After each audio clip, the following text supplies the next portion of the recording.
Hello and welcome, whoever's watching, to my final year project presentation. My name is Marcel and let's get started now. So just a quick view of the car, because why not? But let's start with a brief high-level explanation how it works. Basically, the car goes around the track, it gathers data. This data is used to put through a brain that's quite empty, and the brain learns from the data we have gathered. The brain is put back onto the car, and then once the car goes into autopilot mode, it's able to predict the actual turns that it should perform in order to lap the whole track. So now let's walk through each part of the actual physical car. Okay, so we're gonna go top to bottom. So here's the camera, responsible for getting portion of the data, which are frames or images, however you want to call it, as well as getting a live feed for autopilot. It's connected to the Jetson Nano, which is our onboard computer, which allows all of the processing as well as communication of all the devices occur between each other. And it's connected to the actual antennas, and the antennas are providing Jetson Nano with Bluetooth and Wi-Fi capabilities. Now, further, the Jetson Nano is connected to the PCA 9685, which is further connected to servo motor, responsible for turning, as well as ESC controller, or electronic speed controller, which is responsible for the speed of the car. Now, what it does is it allows us to interact with turning and speed through code. Now, other side, in this little drive bay right here, we have a hard drive, an external hard drive, because we save all of our data onto an external hard drive in order to process data on an external machine, just because it's a lot faster than doing it on the Jetson Nano. And we don't have to copy all the files onto an external hard drive, then bring them over. We have them already on an external hard drive. Now, so here we have an external power supply, which provides Jetson Nano with power. Now, further looking, here is the battery of the car that powers up the components. And just to go through some parts of the car. So inside of each shock, we have a 3D printed kind of spacer, so the car doesn't drag on the ground because of all the weight added. Some structural components are made of steel, just because the environment for testing was so small that it drove into a wall. Well, it kept driving into the wall, so it kept breaking. So steel is the way to go, and it's riveted down to the board. Welcome to this segment of video where I'll be showing you how everything works, connects, and starts up. So now, we're going to start with plugging in the power bank into the Jetson Nano, just so we can get some power. Green light comes on. Now, next thing we're going to do is we're going to plug in the battery of the car to the ESC, like so. You'll hear a click. Cool. Now, we're going to press the PS power button. It's going to start flashing. Once it stops flashing and it becomes static, like so, it means that Jetson Nano is fully connected and it's ready to be worked on. And the fan is giving out some noises. So, onto the computer. So what we're going to be doing is we're going to be doing SSH into the Jetson Nano, and in order to do this, both devices have to be on the same network. So we will SSH, and it will ask me for a login. So I'm just going to log in, and a very original password, 123456. Cool. So now I have two aliases made just to make going around folders easier. So I want to show something. So if we go frames, this should point us to our USB drive where data is stored. So if we do this, technically what should happen is it should point us to that directory, but it doesn't because there's no such file or directory. Well, on Linux, it's weird because, well, on Jetson Nano, it's weird because as it starts up, it doesn't initialize external storage properly. So therefore, we have to unplug it and then plug it back in. Once we do this, what should happen is the alias go frames should be successful, which it is. Directory was changed. So what we're going to do is we're going to go project, which is another alias, and it will point us to the directory of the project. Now, first thing we're going to have to do is run export display capital letters equals $0. So export, have I spelled it right? Display 0. Cool. So basically, why do we have to do this? We're using Pygame in order to use its controller feature. When Pygame initializes, what happens is it's looking for display in order to initialize properly. but there is no display connected. Therefore, we're spoofing Pygame and telling it that there's display when there's no display. So, yeah. So now to start the main program, what do we need to do is we need to do Python from the project directory, Python 3 main car.py.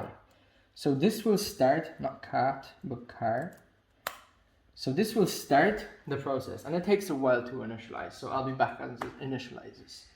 Okay, so now as you can see here, it says main menu. So basically everything has initialized properly, so I can walk you through the functions. Now, so I'll place this here, and if we press X, we're going to go into free drive mode, and it will allow us to drive. To exit each function, we need to press triangle, and I also implemented gears like in a real automatic car with paddles. You can change gears. On the left we got down, on the right we got up, so you can change this as you go, which I will show. So if we go X, that means we're in free drive. So I'm going to change some gears up just so you can see it going faster. That was really fast. So now I'll change some gears down, and it goes significantly slower. Now, next thing is square. So square is a data gathering that's full control. So basically what it means is that you have full control of throttle as well as turning. So I'll show that now. So as the car moves, it gathers data. So I'll exit out of this now. So now I'll show control data gathering mode. So if I press this, the speed of the car is static, so I don't have to hold straight up. And all I need to do is just change gears in order to fine tune the speed. And I will talk about this later on, but that's due to space constraints. And as I said, I will talk about it. So if I'll do this, so now data gathering mode starts, so I can go around. I can also adjust gears if I need to, but then I can also turn it off whenever I need to. Alright, so I did a quick cut there, just so I'm going to show you autopilot, but I want to show you that the autopilot works on the model I wrote. So if you come up real quick, I will do a summary of this model later on, but it's MD500H5. Basically what it means is that it's my model. I've used dropout and it's been trained on 500 epoch. So this is what we're going to be using. Okay, so I have basically rerun the program because I want to show you a process of fine-tuning the speed of the car, because the car isn't capable of doing fast speeds or medium speeds or kind of medium lower speeds. So I will show you the process of it. Now, just so the track is here, I can tell you that NVIDIA suggests 1:16 scale cars, where this is 1:10 scale. And also, it usually is, those races and everything else is usually done on like 20-30 meters length tracks, where this is about 5 to 6. Also, the space in between inner and outer bounds is usually about a meter, where here we have about 72 centimeters. So there could be several reasons to why the car isn't going as fast as possible or as it should, but if you have any questions, email me and I will answer you my speculations or any other questions you got. Now, so we're going to go into free drive mode first in order to feel the speed, and from there we're going to be decreasing the speed in order to put it at the lowest speed possible. So get this going. Cool.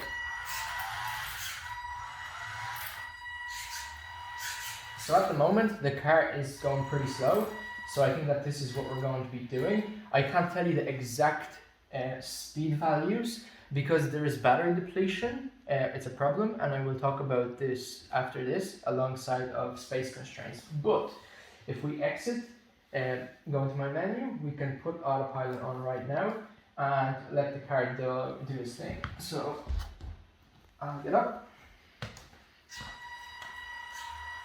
Now this may have been a bit too slow, but it's still going, so.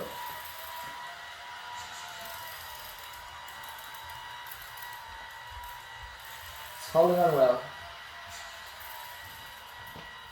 The car can do several laps, but it's up to the car and the position on track and the bias, which again, I can talk more about. Okay, so space constraints. How does this fall into our project as a problem?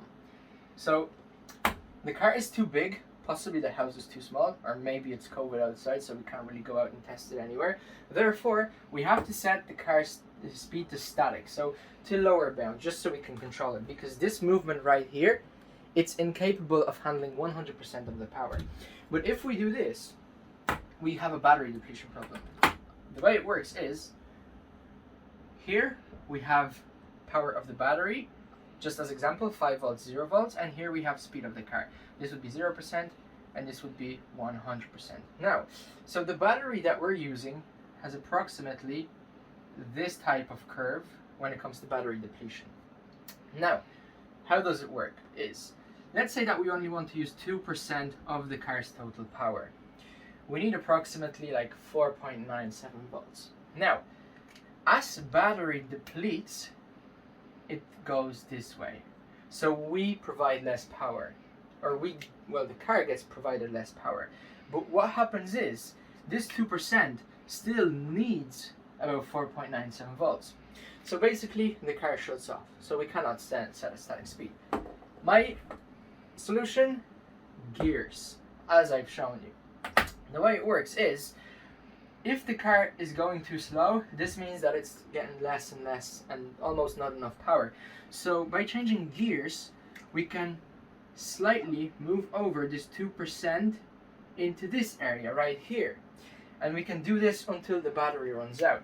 So this solves battery depletion problem, but this also introduces possible error when you're gathering data, or not error, but difference. And this is the reason why I cannot give you an exact speed, because speed is different alongside of the gear depending on the battery depletion curve. So the other side of space constraint is track space. So the track that you saw Autopilot perform was actually in the living room, where I had to bring out everything out of the living room in order to kind of perform tests and make the track. So the other track that I've made, which was in a more convenient spot but a lot smaller, wouldn't work because it was smaller, and out of all of the data it had gathered, only 3% were straight lines. So when the neural network was learning, it was never able to learn going straight because there wasn't anything to learn from, because 3% is way too low.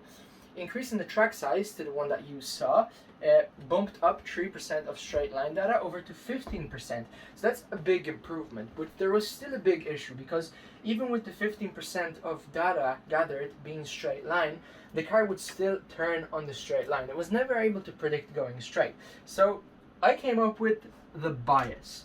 So bias is the solution. The way it works is, when the model predicts, it's never really able to predict 0, 0, but it predicts close. So we need to find this point, and at this point say that everything in between 0.00 and 0.xx, we need to go straight. So I will draw this.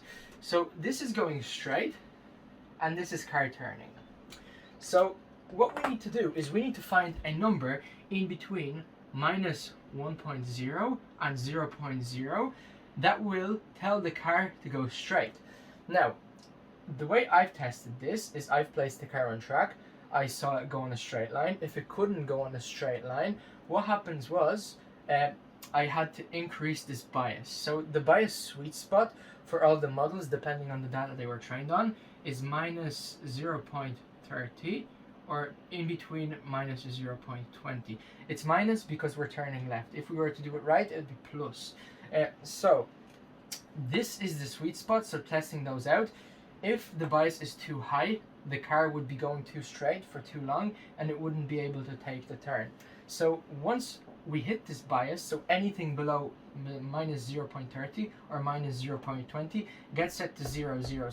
Okay, so I have shown you my project and just few problems at the very end, but trust me, there was a lot more, because when you're working with equipment, anything can go wrong at any time, and there is no compiler to tell you what's wrong.